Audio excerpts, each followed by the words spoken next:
Praise the Lord. സ്നേഹമുള്ളവരെ, റോമ 8:8 തിരുവചനം പറയുന്നു, ജഡിക പ്രവണതകൾ അനുസരിച്ച് ജീവിക്കുന്നവർക്ക് ദൈവത്തെ പ്രസാദിപ്പിക്കുവാൻ സാധ്യമല്ല. ദൈവത്തിൻ്റെ ആത്മാവ് യഥാർത്ഥത്തിൽ നമ്മിൽ വസിക്കുന്നുവെങ്കിൽ നാം ജഡികരല്ല, ആത്മീയരാണ്. ജഡികമായി ജീവിക്കുന്നവർ ജഡിക കാര്യങ്ങളിൽ മനസ്സുവെക്കുന്നു.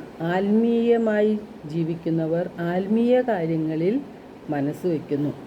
എന്തുകൊണ്ടാണ് ജഡിക പ്രവണതകൾ അനുസരിച്ച് നാം ജീവിക്കരുത് എന്ന് പറയുന്നത്? ജഡിക അഭിലാഷങ്ങൾ മരണത്തിലേക്കാണ് നയിക്കുന്നത്.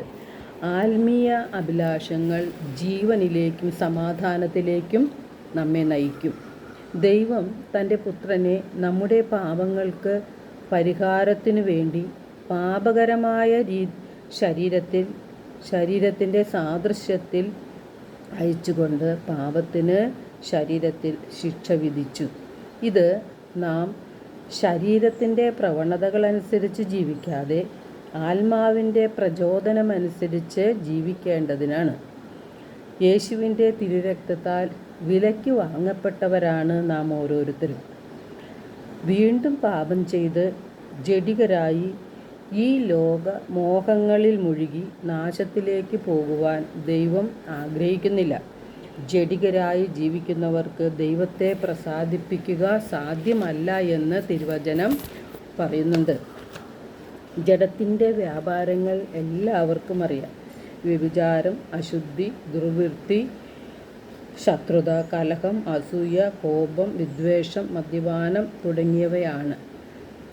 വിദ്വേഷത്തിൻ്റെ വേര് വളർന്ന് ഉപദ്രവം ചെയ്യാതിരിക്കാൻ സൂക്ഷിക്കണമെന്ന് തിരുവചനം പറയുന്നുണ്ട്. കാരണം വിദ്വേഷം മൂലം പലരും അശുദ്ധരായി മാറുന്നു. ഇപ്പോൾ ദൈവത്തിൻ്റെ ആത്മാവിൻ്റെ പ്രചോദനമനുസരിച്ചാണ് നാം ജീവിക്കേണ്ടത്. കാരണം ഈ ലോകവും അതിൻ്റെ മോഹങ്ങളും കടന്നു പോകും. മനുഷ്യന് ശരീരവും മനസ്സും ആത്മാവും ഉണ്ട്. ആ ശരീരത്തിൻ്റെയും മനസ്സിൻ്റെയും ആഗ്രഹങ്ങളെയും മോഹങ്ങളെയും നിയന്ത്രിച്ച് ആത്മാവിനെ ശക്തിപ്പെടുത്തിയാൽ മാത്രമേ ആത്മാവിൻ്റെ പ്രേരണയനുസരിച്ച് ജീവിക്കുവാൻ നമുക്ക് സാധിക്കുകയുള്ളൂ. നശിച്ചു പോകുന്ന ജഡത്തെ തൃപ്തിപ്പെടുത്താൻ വേണ്ടി നാം ജീവിക്കരുത്. ആത്മാവിൻ്റെ രക്ഷയെ മുൻകൂട്ടി കണ്ടുകൊണ്ട് വേണം നാം ഈ ലോകത്തിൽ ജീവിക്കുവാൻ. നമ്മിൽ നിക്ഷേപിച്ചിരിക്കുന്ന ദൈവത്തിൻ്റെ ആത്മാവിനെ ദൈവം അസൂയയോടെ അഭിലഷിക്കുന്നു എന്ന് തിരുവചനം പറയുന്നുണ്ട്.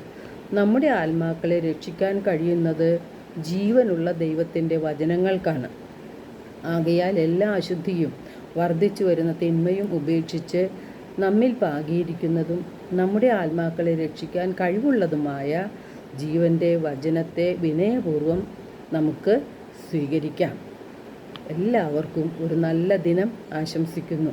ദൈവം നമ്മെ ഓരോരുത്തരെയും സമൃദ്ധമായി അനുഗ്രഹിക്കട്ടെ.